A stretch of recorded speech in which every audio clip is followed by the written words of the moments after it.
Maliennes, Maliens, mes chers compatriotes, je m'adresse à vous en ce moment d'extrême gravité que traverse notre pays suite à des attaques terroristes survenues le 25 avril 2026. Ces attaques complexes, coordonnées et simultanées, ont visé les localités de Bamako, Kati, Kona, Mopti, Gao et Kidal. Grâce à la promptitude et au professionnalisme des forces armées et de sécurité, un violent coup d'arrêt a été donné aux assaillants, dont l'objectif était d'installer un climat de violence généralisée dans les localités concernées. Grâce au sang-froid des hommes engagés et au maintien de la cohérence de la chaîne de commandement, le plan funeste de l'ennemi a été déjoué avec la neutralisation d'un nombre important d'assaillants. À l'heure où je vous parle, le dispositif est renforcé, la situation est maîtrisée et les opérations de ratissage, de recherche, d'exploitation du renseignement et de sécurisation se poursuivent. Maliennes, Maliens, en ces instants de douleur collective, ma première pensée va aux victimes et à leurs familles. Je m'incline devant la mémoire de nos compatriotes, civils et militaires, tombés sous les coups de la barbarie. J'adresse au nom de la nation tout entière mes condoléances les plus attristées aux familles endeuillées et exprime ma compassion aux blessés. C'est avec une grande peine que je tiens à rendre un vibrant hommage à notre regretté ministre d'État, ministre de la Défense et des Anciens combattants, le général de corps d'armée Sadio Kamara, dont la disparition constitue une perte immense pour la nation malienne.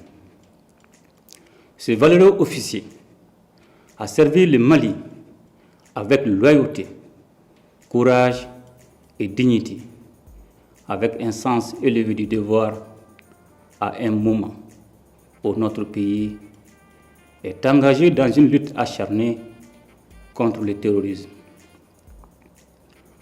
À sa famille, à ses proches, à ses collaborateurs et à l'ensemble des forces armées et de sécurité, j'adresse la compassion et la solidarité de la nation. Son engagement restera gravé dans la mémoire collective et son sacrifice nous oblige. Qu'Allah lui accorde sa grâce infinie. Mes chers compatriotes, ces attaques ne sont pas des faits isolés, elles s'inscrivent dans un vaste plan de déstabilisation conçu et exécuté par les groupes armés terroristes et les sponsors internes et externes qui leur fournissent du renseignement et des moyens logistiques. C'est le lieu de raffirmer la ferme volonté du Mali de maintenir le cap de sa refondation. Notre peuple a fait un choix, celui de la souveraineté et de la dignité qui symbolise la prise en main de son destin. Ce choix est l'expression d'une volonté nationale affirmée et assumée. Il a un prix et nous en sommes conscients. Bien que dur par sa nature, ce choix est le seul chemin qui vaille si nous voulons offrir à nos enfants un avenir libre, juste et prospère. Maliennes, Maliens,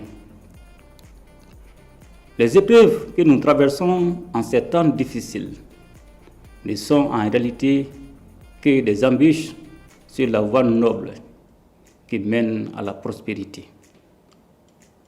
Nous devons garder à l'esprit que c'est dans l'épreuve qu'une nation doit conforter sa cohésion et son unité.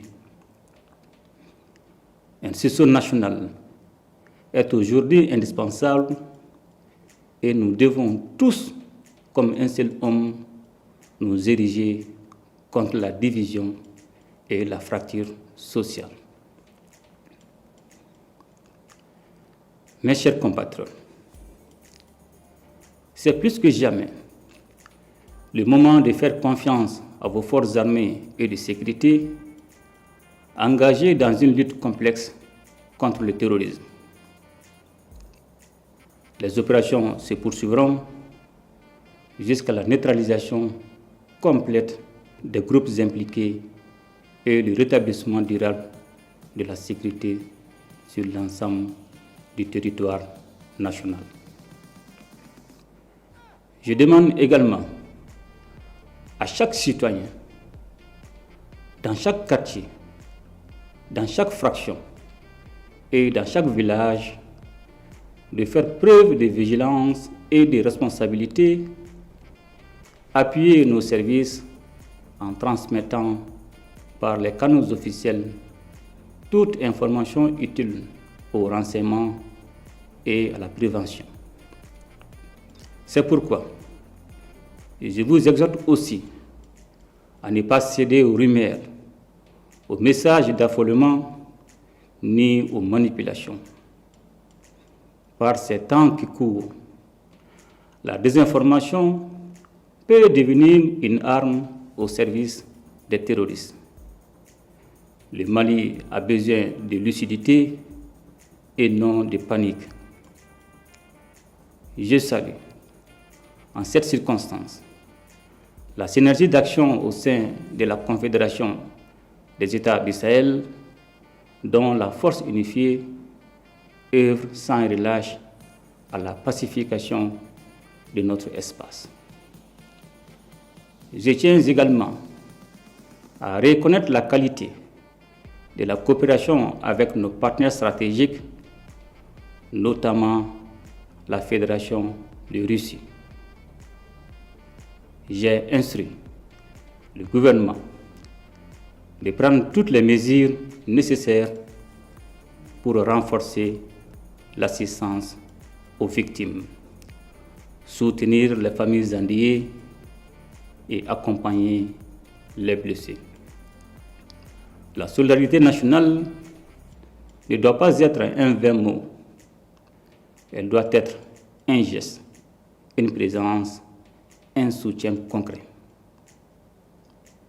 Aucune violence, aucune intimidation, encore moins des tentatives désespérées de déstabilisation ne sauront inverser la marche de notre pays. Abonnez-vous, partagez, likez et donnez vos avis en commentaire.